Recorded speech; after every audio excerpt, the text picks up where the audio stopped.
All right, here we go with another drive-by writing tip. Again, sounds stupid. I'm gonna keep the name as long as I can ride with it. Or that's another pun.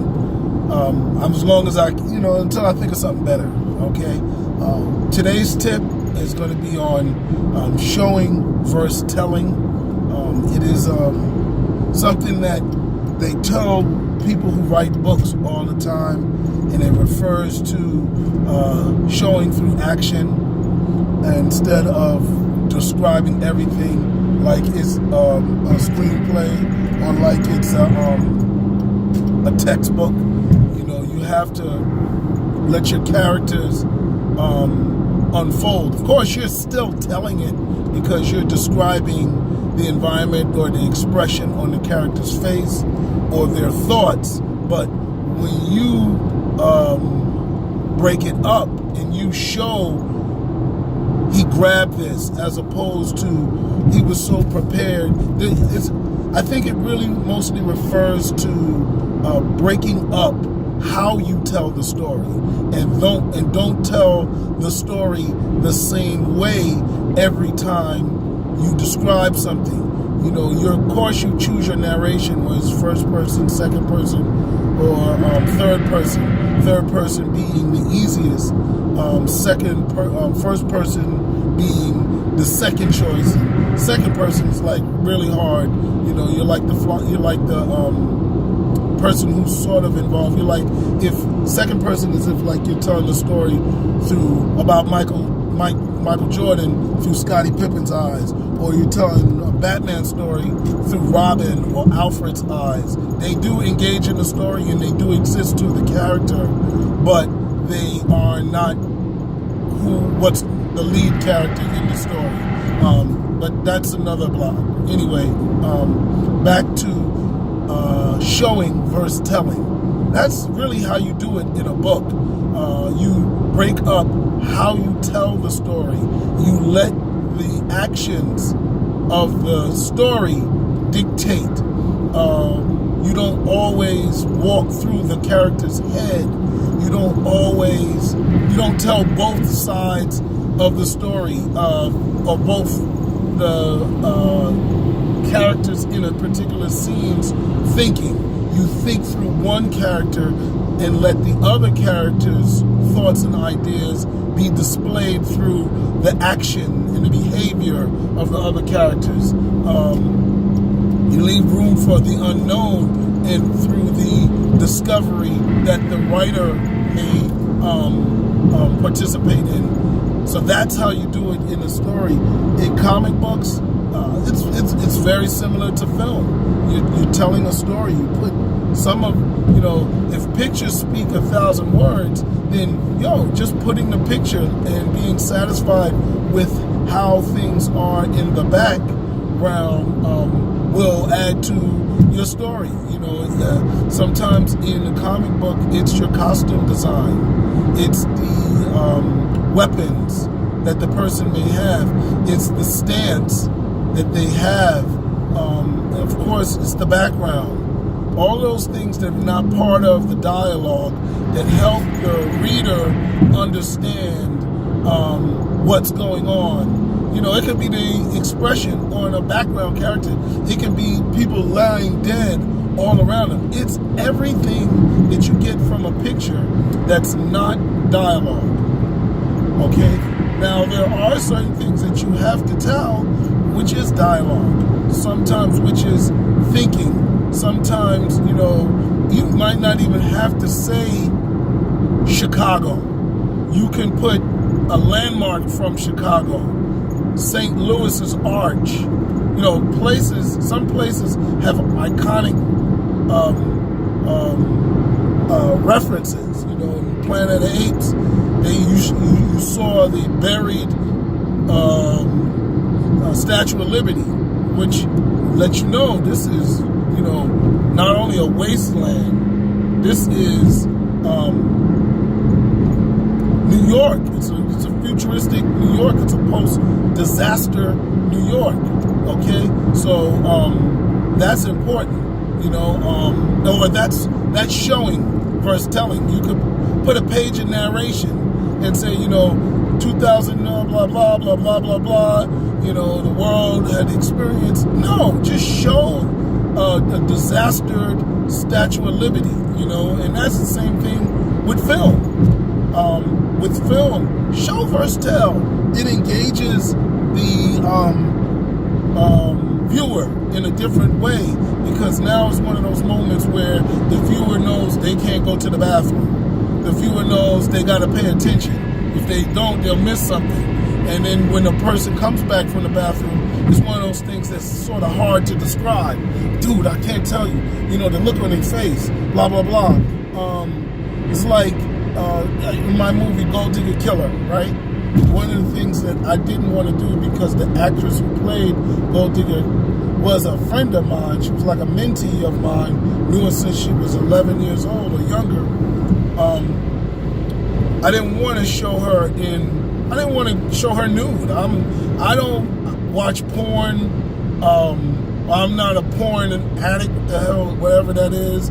I'm not that type of person. So the scene felt pornographic if we was to take her shirt off or ask her to take her shirt off. That sounds misogynistic. If we were to ask her to take her shirt off or ask her to take her pants off, and it was a rape scene. It was, realistic to ask an actor or actress to do those things. Rape, love, all those sex scenes, whatever you want to call it. You're in an environment where people take their clothes off. But this was a rape scene, so I tailored it in a way that it would be more brutal than fake love, because it's never love, but sometimes these scenes seem like they're something that the person wants, the rapist wants to make as some mock love experience. So I really wanted to show rape, and hear the word show, I really wanted to show rape as brutal as it is of a crime, and really focus on the brutality of it as opposed to the sexuality of it. I seen a couple of scenes. There was one where my man from True Blood, and he's also in Supergirl. There was a movie where a white guy raped his Asian girl, and it was a porno scene practically, soft porn. Then the scene almost makes you aroused. Then you almost think about, what's the other scene in Monsters Ball where Halle Berry is getting raped or having sex, whatever the hell. It doesn't seem like love. I did not want to do one of those scenes, so I showed a scene and I focused the camera on the girl's face as opposed to showing it from a distance and you seeing the bodies on top of each other. Nobody took their clothes off, and it doesn't even seem like they did take their clothes off, but somebody's getting raped, and you can tell this sexual activity happened. So that is showing. There's barely even any words in the scene, so there's not much to tell, and it's showing. It's almost like if you go back, showing is almost like if you go back to silent movies. They had to show practically 90% of the story because they didn't have sound. So there you had it. You had, and then they did have to put in some captions and stuff like that. But boom, you have show versus tell. Now, telling is important. You don't just say show, or else you're making a silent film or a picture book.